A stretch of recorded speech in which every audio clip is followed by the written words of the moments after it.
ઉપલબ્ધિઓ અંગે સમાજની વચ્ચે વાત મૂકવાના આ કાર્યક્રમમાં મંચ પર વિરાજમાન અમારા બંને ઓમ ધકતા તાપમાં એમનેમ જ બેઠા બેઠા પલ્લી જવાય, એમાં તમે આટલી શાંતિ અને ધીરજથી બેઠા છો, તમને બધાને સલામ, ધન્યવાદ, અભિનંદન. કાર્યક્રમ હાલતો હતો કે આ બોલે, ઓછું બોલે, વધારે બોલે. ધારાસભ્યોએ પોતાના સમયનું કિંમતી દાન કર્યું કે અમારે બદલે આ બોલી જાય. અમારા સંસદ સભ્યોએ બી આગ્રહ કર્યો, પણ રામસિંહભાઈને તો મેં ઊભા કર્યા કે તમે આ વિસ્તારના સંસદના અમારા પ્રતિનિધિ છો, તો એમણે પણ ટૂંકાયું. પણ મારે તમારો એટલો બધો લાંબુ ભાષણ ઝીકી અને તમને ત્રાસ આપવાનો મારો કોઈ ઈરાદો નથી. બે ત્રણ બાબતો તમારી સાથે શેર કરવી છે. અહીંયા રામસિંહભાઈ છે એટલે વધારે અનુકૂળ આવે છે મને. ભરતસિંહભાઈ એ અગાઉ સાંસદ હતા અને મને એમ છે કોંગ્રેસ પાર્ટીમાંથી જ્યારે સાંસદ હતા એ વખતે એમને 25 કનેક્શન મળતા હતા સંસદ સભ્ય તરીકે. આ ગેસના કૂપન હમણાં જે બે બહેનોને અહીંયા અમે આપ્યા ને, એવા એમને એક વર્ષમાં 25 કનેક્શન મળતા છે. અહીંયા સામે બેઠેલા બધા પણ આ બાબતથી માહિતગાર છે, કારણ કે કોકે એને વિનંતી કરી છે કે અમને કનેક્શન આપો. એક સંસદ સભ્યને એક વર્ષમાં 25 કનેક્શન મળે, આખો જિલ્લો એના લોદર તોડે. આ વાત સાચી હતી કે નહોતી? હવે આ 25 લેખે કનેક્શન આપીએ તો આ દેશમાં કનેક્શન વાળા કેદી થાય? આપણને મળે કનેક્શન કેદી? આપણને આવો તો વિચાર નહોતો આવ્યો કે આ ધીમી ગતિ સલામતી કોક હાકે છે તાને ફેરવો. આ તો તમે બધાએ મહેનત કરી અને નરેન્દ્રભાઈને હિન્દુસ્તાનનું રાજ હોપ્યું, એટલે એણે આ 25 વાળો પટ્ટો બંધ કરીને 5 કરોડ કનેક્શન આપવા માટેની જાહેરાત કરી. 5 કરોડ. અને અહીંયા અમે આ બહેનોને અહીંયા બોલાવીને તમારી સામે આપ્યું. અમે એને કોઈ ઓળખતા નથી. આમાંથી કોઈની ભલામણ ચિઠ્ઠી એની નથી, એ કોઈના હગા નથી, એને કોઈ ઓળખતું નથી, એને ક્યાંય અરજી કરી નથી, એને ક્યાંય વિનંતી કરી નથી. નરેન્દ્ર મોદીએ ગોતીને એના ગામમાં બાટલો મૂક્યો છે. અને આવા એક નથી મોકલ્યા મિત્રો. આ જિલ્લામાં હજારોની સંખ્યામાં આવા કનેક્શનો આવ્યા, હજારોની સંખ્યા. આખા એ દેશની અંદર 2 કરોડ કરતા વધારે કનેક્શનો આપી દીધા. મિત્રો, આ 3 વર્ષના ગાળામાં કેવડો મોટો ફેરફાર થયો. અને 3 કરોડ કનેક્શન આપી દીધા, 2 કરોડ. પણ 1 કરોડ લોકોએ જેની પાસે કનેક્શન હતા એને સબસિડી સરેન્ડર કરી દીધી કે અમારે નથી જોઈતું, બીજાને આપો. આ દેશમાં આવેલો સૌથી મોટો ફેરફાર છે બહેનો. આપી દીધા. નરેન્દ્રભાઈએ હમસથી વાત કરી કે ઘણા ગરીબ લોકોના ઘરમાં ચૂલો સળગાવવા માટે લાકડા અને છાણાની ફૂંકો મારી મારીને અમારી માતાઓ બહેનો રોટલા ઘડે. એક વખત છાણા લાકડાથી, અને એમાંય જો આ ભેજની સીઝન આવે ત્યારે એ ચૂલો પેટાવીને જે રસોઈ કરવી પડે, 1 ટકની રસોઈમાં 200 સિગરેટ પીવે એટલો ધુમાડો એના પેટમાં જાય. એવું વૈજ્ઞાનિકોનું તારણ છે. પણ આપણી પાસે તો કોઈ ઈલાજ જ નહોતો. જાય તો જાય ધુમાડો, આંખું જાવી હોય તો જાય, પણ એમ જ આપણે કરવું પડતું. આ તો આપણા નરેન્દ્રભાઈ ત્યાં ગયા, એણે દેશમાં એક અપીલ કરી કે જેને પરવડતું હોય એ લોકો છોડી દે. મિત્રો, મારે 3 વર્ષની મોટી લાંબી યાદીઓ તમારી સામે નથી કેવી, પણ વડાપ્રધાને અપીલ કરી હોય અને 1 કરોડ કરતા વધારે લોકોએ સબસિડી સરેન્ડર કરી 30,000 કરોડ રૂપિયા કરતા વધારાની રકમ ભારત સરકારની બચી ગઈ. 1 કરોડ લોકોને જે સબસિડી ચૂકવવી પડતી બચી ગઈ. હું અહીંયા અગાઉ એક ચૂંટણીમાં ભાષણ કરવા આવ્યો હતો. એ ભાષણ કરતા કરતા મેં સભામાં એવું કીધું કે એક મંત્રી ભારત સરકારનો 1,86,000 કરોડ રૂપિયા ખાઈ ગયો. એ વાત મેં કરી તો પાછળથી અમારા કોઈક આગેવાને કીધું કે અમારા આદિવાસીઓના 1,86,000 કરોડ એટલે હું ઈ જ નહીં સમજાય. તમે કીધું તો ખરું, આ કેટલા ખાઈ ગયો એ નહીં સમજાય. તો મેં કીધું સમજાવવા માટે શું કેવું પડે? ત્યારે એણે મને એમ કીધું, તેને એમ કહ્યું કે 500 ખટારા ભરીને પેહા ખાઈ ગયો, 500 ડમ્પરિયા ભરી. હવે આ ભાષામાં જે સરકારની વાતો થતી હતી, આ નરેન્દ્રભાઈ મોદીની સરકારને 3 વર્ષ પૂરા થઈ ગયા મિત્રો, એક પણ દાગ કોઈ સરકારની સામે વિરોધ પક્ષ વાળા પણ નથી લગાડી. 3 વર્ષનો પીરિયડ થઈ ગયો, કોઈ એની સામે આંગળી નથી ચીંધી શકતું. અને એને કારણે એ જ રૂપિયા બચ્યા છે, અને એ જ રૂપિયા હવે લોકોના કામ માટે આવી રહ્યા છે. રસ્તાઓ, મકાનો, જે કંઈ અત્યારે બની રહ્યું છે. મિત્રો, આપણે ગરીબ માણસો, આપણી તો વાત જ સરકારમાં નહોતી, ખાલી સૂત્રોમાં જ હતી, ગરીબી હટાવો. કોઈ પૂછ્યું નહીં કે કઈ ટેબલ છે હટાવી નાની કોઈ ત્યાં મુકાય. ઓકે, પકડાવી દીધું આપણે, હાલ્યું હિન્દુસ્તાનમાં.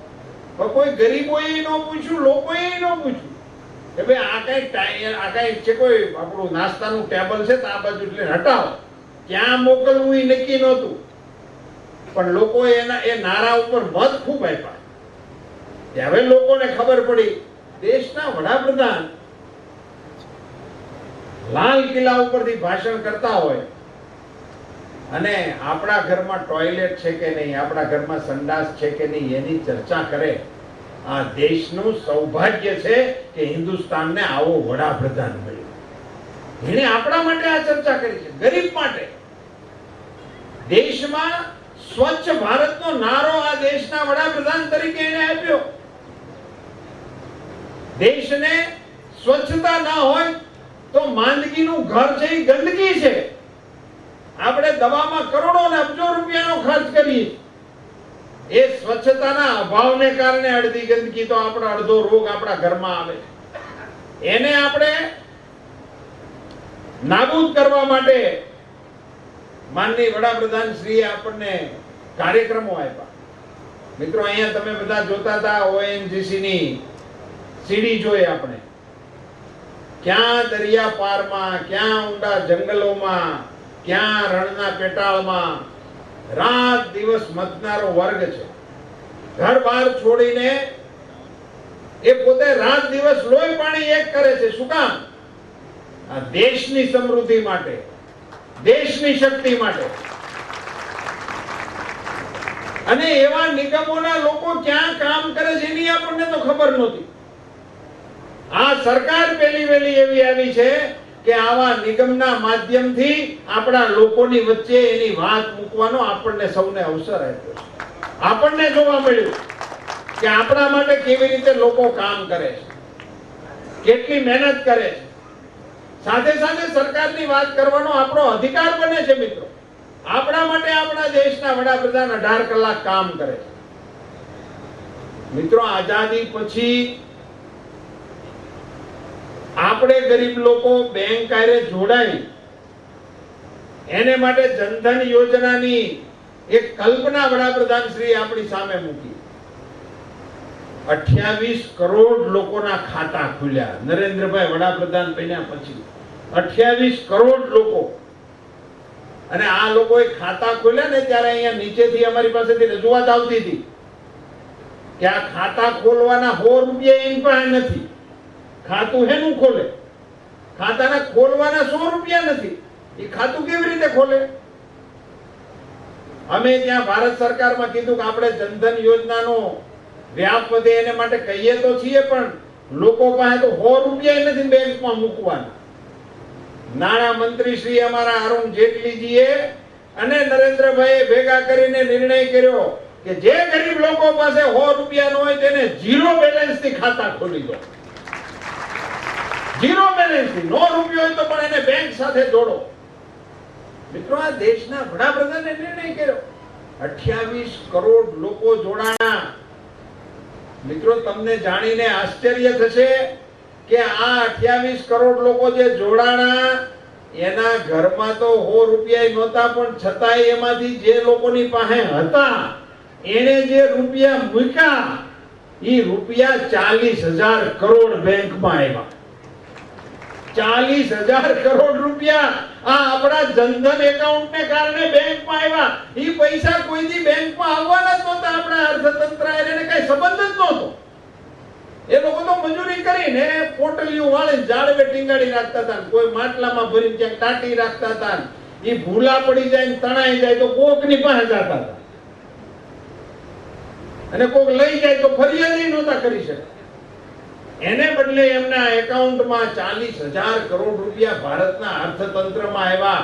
આ 40,000 કરોડ રૂપિયા જો તંત્રમાં લાવવાના હોય ને તો અમારા નાણાં મંત્રીને એસી ઓફિસમાં પરસેવો વળી જાય. આ માત્ર ને માત્ર નરેન્દ્રભાઈની અપીલને કારણે 40,000 કરોડ રૂપિયા જનધનમાં આવ્યા.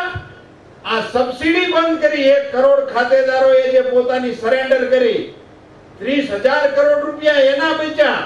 70,000 કરોડ રૂપિયા તો માત્ર આપણા વડાપ્રધાનની અપીલને કારણે ભારતને ફાયદો થયો. બોલો, 70,000 કરોડ ખાલી અપીલનો, ભારત સરકારના કોઈ કામકાજનો નહીં. મિત્રો, આપણને કોઈ લોન આપતું નથી. 1000 રૂપિયા જોતા હોય ને ગામમાં આંટો મારી થાકી જાય કોઈ દે નહીં, અને દે તો કેવા મળે? 10% વાળા, 20% વાળા, ચાઉસો બધા. જો એની ઝપટમાં તમે ચડી જાઓ એટલે ગળા ફાંહો ખાવા સિવાયનો કોઈ ઈલાજ ના રહેવા દે.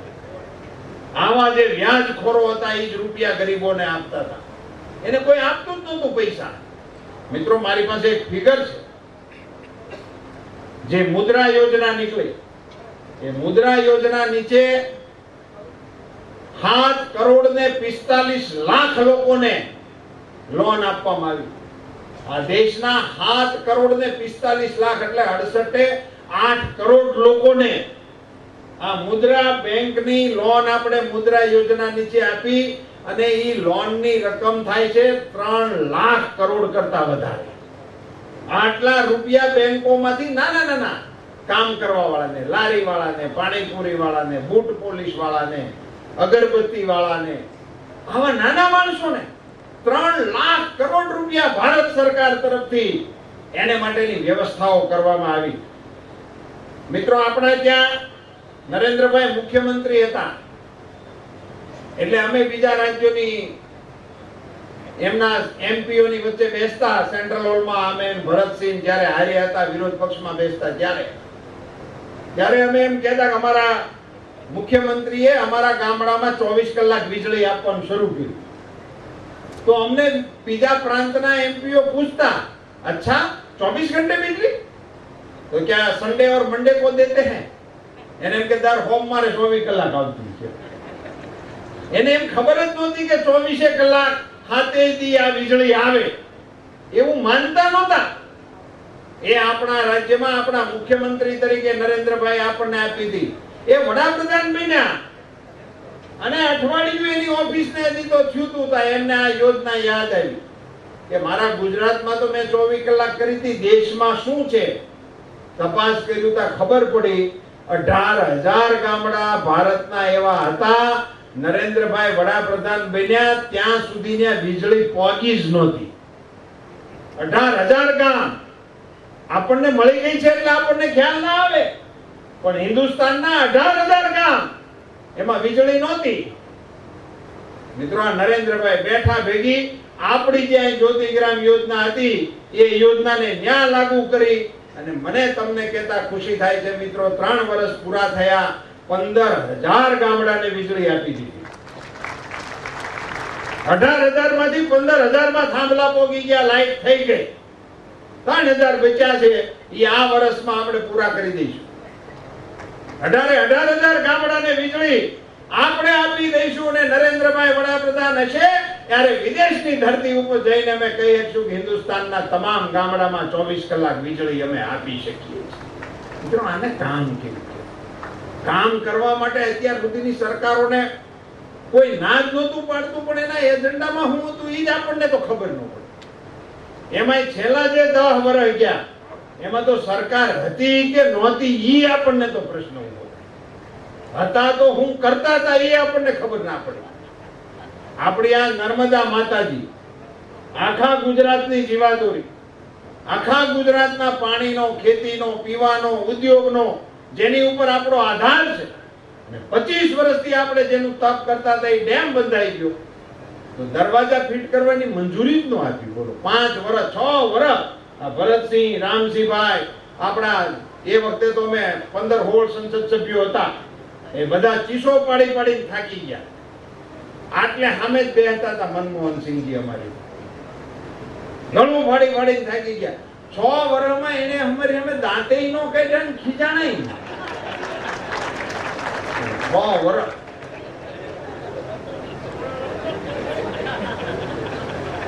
તો આપણને એમ થાય કે આપણે કોઈ પૂતળા સામે રેડું પાડી છે, શું કરે? એક સાચી ઘટના તમને કહી દો. ભરતસિંહભાઈ, તમે બધા અમને લઈ ગયા હતા અડવાણીજીના નેતૃત્વ, મનસુખલાલ તું હતો, અડવાણીજીની આગેવાનીમાં અમે બધા મનમોહનસિંહજીને મળવા ગયા કે ભાઈ આ દરવાજા બંધ કરવાની પરમિશન આપો. અને અડવાણીજી હારે હતા એટલે અમારે તો કોઈને કઈ બોલવા પણ હતું નહીં, અને આમે અમને બધાને બીજી ભાષામાં બોલવામાં અગવડ બહુ પડે છે. તમે કોઈ કહેતા નહીં ક્યાંય, તો આપણા ઘરનો ડાયરો છે એટલે કહી દઈ છે. મારું હિન્દી, અંગ્રેજી બધું વિચારવા જેવું છે, આપણું ગુજરાતી હાલે. પણ અડવાણીજી હતા એટલે અમારે કઈ બોલવાનું હતું. તમે બધું આવેદન પત્ર તૈયાર કરીને એમાં મતા મારીને ગયા. પણ અડવાણીજી હતા ને એટલે મનમોહનસિંહજી અમને આવકારો બહુ સરસ, પણ એ અડવાણીજીને હિસાબે આપ્યો છે એવું લાગે છે અમને. એમણે સાંભળ્યા, અડવાણીજીએ આવેદન પત્ર આપ્યું, ખૂબ સુંદર રીતે નર્મદાના પ્રશ્નની છણાવટ કરી. અમે બધા સામે બેઠા હતા. પછી આમ કરીને આમ અડવાણીજીએ આવેદન પત્ર આપ્યું. મનમોહનસિંહજી આમ વાંચતા વાંચતા અડવાણીજીની સામે જોઈને બોલ્યા, અચ્છા ये अभी तक नहीं हुआ है. હું તો ગળગળો થઈ ગયો. આવેદન પત્રમાં એને કાંઈક લીટી લખી બે એટલે મારે એમ કે આને મંજૂરી તાત્કાલિક આપવી એવું તેવું કંઈક લખ્યું છે. તો હું તો એક કાર્યક્રમ એની ઓફિસમાંથી અમે બહાર નીકળ્યા ને તો સંસદની લોબીમાં હું ઝડપથી હાલીને અડવાણીજીની પડખે સીડ્યો હરખ કરવા. मैं कीधु अडवाणी जी आप 6 महीने पहले आ जाते और हम पहले ही आवेदन पत्र दे देते उनको, इनका आपका तो बड़ा सम्मान रखते हैं, तो शायद हमारा काम अभी मंजूर हो गया होता. अडवाणी जी हमारी हमें फिर मैंने कि रूपाला तुम अभी नए हो, मैं जितनी बार इनके पास आता हूँ ऐसे ही बोलता है, कभी ये नहीं हुआ. શું કરો આવી રીતે દેશનો વહીવટ આલ્યો. મિત્રો આપ સૌને જણાવતા એક ગુજરાતી તરીકે મને ગૌરવ થાય છે. હું નરેન્દ્રભાઈના મંત્રીમંડળનો સભ્ય છું, એ વધારાની વાત છે મિત્રો, પણ હું એક ગુજરાતી છું. નરેન્દ્રભાઈ વડાપ્રધાન બન્યા અને હજી તો 15-17 દિવસ થયા હતા અને અમે તો હજી એમને એમના હાર તોરા કરવા જવાના અને એનું સન્માન ક્યારે કરવા જઈશું ને પેંડો ક્યારે ખવડાવવા જઈશું અને આવી બધી યોજનાઓમાં પડ્યા હતા. ગુજરાતમાં ક્યારે તેડાવશું, કેવી રીતે જલસા કરશું, આની બધી સ્કીમો હાલતી હતી. ત્યાં તો એક દિવસ વડાપ્રધાનના કાર્યાલયમાંથી એક કાગળ આપણા મુખ્યમંત્રી એ વખતે આનંદીબેન પટેલ હતા, એના કાર્યાલયમાં ઉતર્યો. વડાપ્રધાનની ઓફિસનો કાગળ આનંદીબેન ઓફિસમાં નહોતા. આનંદીબેન કદાચ જુનાગઢ બાજુ કોઈ કાર્યક્રમમાં હતા અને એમણે કાગળ ઓફિસના અધિકારીઓએ વાંચ્યો. એમાં લખ્યું હતું કે નર્મદા ડેમના દરવાજાને ચડાવવા માટેની મંજૂરી આપવામાં આવે છે. કોઈએ માંગણી નહોતી કરી મિત્રો. અને 17મે દિવસે જે માણસ વડાપ્રધાન થયો હોય, આપણે અમથા તાલુકામાં ઉભા રહ્યા હોય, હારી ગયા જીતી ગયા તો પછીની વાત, તોય 6 મહિના સુધી કોઈ જવાબ નથી દેતા. બોલો, ધારાસભામાં લડેલા ના જીતેલા ની તો હામાં જ નથી મળતા. પણ વડાપ્રધાન પદનો માણસ એ 17મે દિવસે પોતાની ઓફિસમાંથી આપણા પ્રશ્નની મંજૂરી વગર માગે ગુજરાતમાં મોકલ્યા. 3 વર્ષની ગુજરાત માટેની સૌથી મોટી સિદ્ધિ છે મિત્રો. અને આનંદીબેને પણ મને યાદ છે કે જ્યાં હતા ત્યાંથી કાર્યક્રમ છોડીને કેવડિયા ખાતે આવ્યા અને તે જ દિવસે એણે દરવાજા ફિટ કરવાનું કામ ચાલુ કરી દીધું. તે જ દિવસે સેમ ડે. અને આજે મને જણાવતા ખુશી થાય છે કે મિત્રો આ ડિસેમ્બર આવે ત્યાં સુધીમાં એ કામ પૂરું થઈ જશે અને નર્મદા એમની પૂર્ણ સપાટીએ ગુજરાત માટે અને 4 રાજ્યો માટે જળરાશિનો સમુદ્ર એ કેવડિયા કોલોની ખાતે લહેરાતો હશે. એ કામ આપણા વડાપ્રધાને ત્યાં પહોંચ્યા ભેગું આપણા માટે કરી. આપણા રાજ્યના બંદરો જે અત્યાર સુધી રસ્તાથી વંચિત હતા, રેલવેથી વંચિત હતા, એને જોડી દીધા. સાહેબ ખબર જ નહોતી પડતી. દક્ષિણમાંથી માલ લાવીને અહીં લાવો તો કેટલા ટેક્સ કેવી રીતે ભરવા પડશે કોઈને ખબર જ નથી પડતી. હવે ગમે ત્યાં દેશમાં ગમે તે માલ વેચો, આખો દેશ એક માળખા નીચે આપણે લઈ લીધો. મિત્રો, આમાં આપણી સરકારની સૌથી મોટી સફળતા શું છે? આ જીએસટી કાઉન્સિલ બની છે. આ જીએસટી કાઉન્સિલની અંદર 29 દેશના નાણામંત્રીઓ એના સભ્ય છે. 29 રાજ્યના, ભારતના 29 રાજ્યના નાણામંત્રીઓ એના સભ્ય છે. દેશના નાણામંત્રી અરુણજી એના ચેરમેન છે. આ જીએસટી માં કોઈ પણ પ્રકારનો ફેરફાર કરવો હોય તો આ જીએસટી કાઉન્સિલ મંજૂર કરે તો જ થઈ શકે. આવું એક તંત્ર ઊભું કરવામાં આપણી સરકાર સફળ થઈ છે. મિત્રો, આ એક ખૂબ મોટી સિદ્ધિ એ આપણી સરકારે મેળવેલી છે. મિત્રો, આજે નાના માણસોને પોતાને એવું લાગે કે અમારા માટે વિચારવા વાળો કોઈ વડાપ્રધાન એ ભારતની ગાદી ઉપર બેઠા છે, એને 3 વર્ષ ઊભા થયા છે, પૂરા થયા છે. મારી માતાઓ બહેનો બહુ મોટી સંખ્યામાં આ કાર્યક્રમમાં આવી છે અને મારી વિનંતી છે કે દેશના હિતમાં, રાષ્ટ્રના હિતમાં, વિશ્વમાં ભારતનું માન વધારવા માટે મતતા નરેન્દ્રભાઈ મોદીની સરકારને કોઈની નજર ન લાગે એવા આશીર્વાદ મારી આદિવાસી વિસ્તારની માતાઓ અને બહેનો આપે એવી વિનંતી કરીને વિરમું છું. વંદે માતરમ. ફરીથી જિલ્લાના વહીવટી તંત્રને, ઓએનજીસીના અધિકારીઓને અને અમારી જિલ્લાની ટીમને હૃદયપૂર્વકના ધન્યવાદ આપું છું કે આટલા વિષમ વાતાવરણની અંદર આટલા સુંદર કાર્યક્રમનું આપ સૌએ આયોજન કર્યું છે. ખૂબ ખૂબ અભિનંદન.